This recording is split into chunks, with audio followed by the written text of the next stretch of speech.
We're back. I've been getting questions about why it is that I spend time and money and effort and all of that to build old bikes into bikes that I want to ride, and why not just save my money and buy a brand new bike that's modern and that makes use of all the technology and advances that we've had? Why am I not riding a carbon fiber gravel bike with disc brakes and 650B wheels and modern construction and drivetrains and all the rest? And why am I riding a 30-year-old steel lugged bike? And what's the deal with that? And I think it's because people are making aren't making a distinction between the absolute and the relative. Does that make sense? So let me draw a couple of analogies and see if that helps with understanding my viewpoint on what I'm interested in, why I do things the way I do it. So we'll do a car comparison first, right? I know that a modern Porsche with a double clutch transmission that is computer actuated and all the rest is a very fast car. That it is a faster car empirically than like a 1980s Porsche with a manual transmission. Like there's no question there. That's not a matter of opinion. That is a matter of fact, right? But I like the feeling of activating a clutch, actuating a clutch, and selecting gears in the car manually, and learning to heel toe properly and how to rev match and do all that stuff. I enjoy the tactile experience. And so while the absolute speed of the new car is certainly higher than the old car, for me, it's the relative experience of driving the thing that really draws me in. Here, we'll do a simpler, less costly comparison. If you don't spend your time driving Porsches, because I certainly don't. This is my wrist right now. This is a regular old G-Shock, right? I think I paid $20 for this, like on closeout or whatever, right?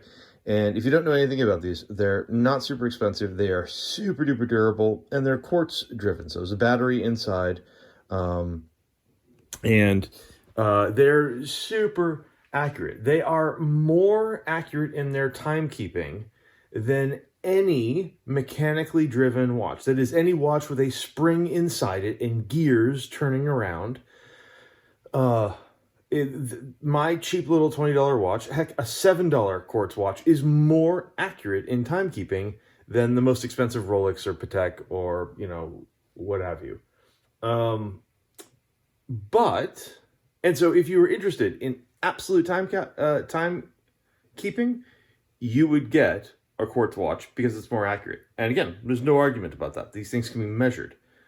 But the reason I have a nice watch in a brass case with a mechanical mechanism to it that costs way more than the one that's on my wrist right now, the reason I have that is I enjoy the sensations of winding the watch and setting the watch and using I enjoy the interaction with those. So I'm not going to make some argument that like SRAM axis shifting isn't a miracle of technology, that it isn't fast and accurate and light and adaptable and all that.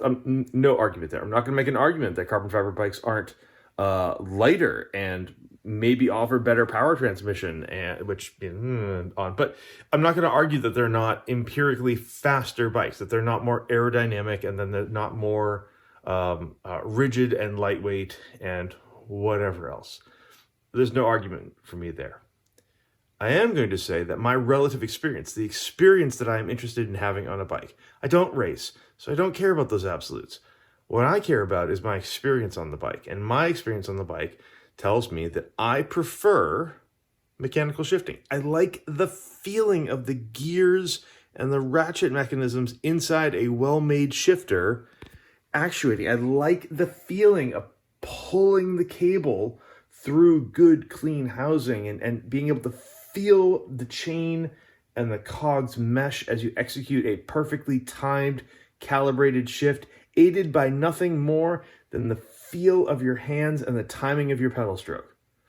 I like that. I like that. I like the feel of having enough brake on a bike, but not too much brake on a bike. I like the feeling that just like I wouldn't want infinite traction, that I have some traction. I have enough traction, but I don't have gobs more than I need. I can exceed the amount of traction that I have. So when you look at a bike like this, right, people will look at this as some old curmudgeon's bike that has, it's only 9-speed and it's got cantilever brakes. It's got blah, blah, blah, blah, blah, right? I look at this bike and I see precisely the mechanical interactions that I want to have when I ride a bike. I see that it's got front shifting, which I enjoy. I'm happy that other people like 1X. I am not interested in a debate, and I don't think we should be interested in debates about what is best or better, because it's a personal thing, right? It depends on your objectives and your goals when you're riding a bike. I don't race, so I don't care about ultimate performance and speed. I care about gear range. I care about durability. I care about how it feels. I think 9-speed Campy Ergo carbon shifters feel about as good as a mechanical shifter has ever been made to feel. They are wondrous to shifts, and I want them on the bike so I can have that experience every time I ride the bike. This is the difference, right? It's a reason that almost all of my bikes are steel, one way or the other. It's a material I prefer the feel of. Never mind the aesthetics, never mind the durability. Put all that aside, I prefer the feel of it. It's like giving someone a hard time because they prefer red wine, and you're supposed to be drinking white when you have, what do you drink white with? Fish, I guess? I don't drink wine. It's like someone giving a hard time there. It's their preference. What are you going to do? Like, if you're a racer, if you've decided to invest yourself in racing bicycles, then yeah, maybe you care about that stuff. If you have a sponsor in your racing that's handing you ride the bike you are given to ride, and you do what you can with it, right? Like that's a whole different thing. But I haven't raced in years, and I don't intend to go back to it. The performance for me isn't absolute speed. The performance is the relative experience. That's the performance that I want to capture. And I build my bikes, all of my bikes, I build to that standard. It's not about what's most current.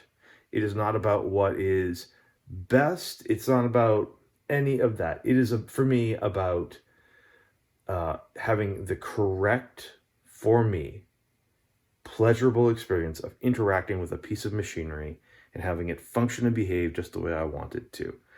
And so that's what I do. So if some of my choices seem idiosyncratic, if they seem dated, and let's see, I have a subscription to Bicycle Quarterly up here, and so I too can read that and bemuse some of the choices that Jan makes and what he talks about. But I also recognize that, like, he has found his preferences and he is expressing them. My only issue is when people express their preferences as absolutes. I think that gets into a negative area that we don't need to get into, right?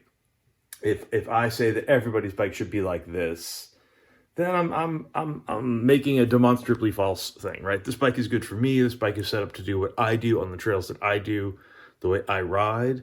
And I think your bike should be set up the way you do and the way you ride. And so, if that looks like mine, cool. If you learn something about how I've set mine up and the choices that I've made with mine, and that influences you and helps you find a setup that's better for you, then I think that's great. And I'm happy to have helped in that process. But I would never be so brash as to say that anything that I'm building represents anything other than my own specific idiosyncratic view of what I like on bikes. And you are entitled, and I would encourage you to develop your own.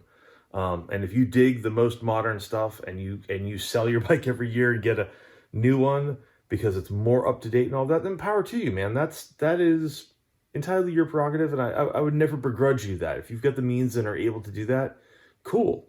That's not how I roll. I tend to hold bikes for a long time. I tend to develop relationships with bikes and preferences with bikes, and sort of they slowly sculpt into what I want them to really be over time. And that's what I like, and that's what I do. And that's what's reflected in my choices. And sometimes just because they're funny. Like having downhill cranks on a gravel bike. Anyway, listen, I don't mean this as a rant. I mean this as a informative, like, yes, I am aware there are modern bikes in the world, and I'm not begrudging any of those. I'm just saying this isn't an accident. This is on purpose, and I've got what I like for a reason. So there you go. Find something that you like to ride and then tell us about it. All right, have a good one.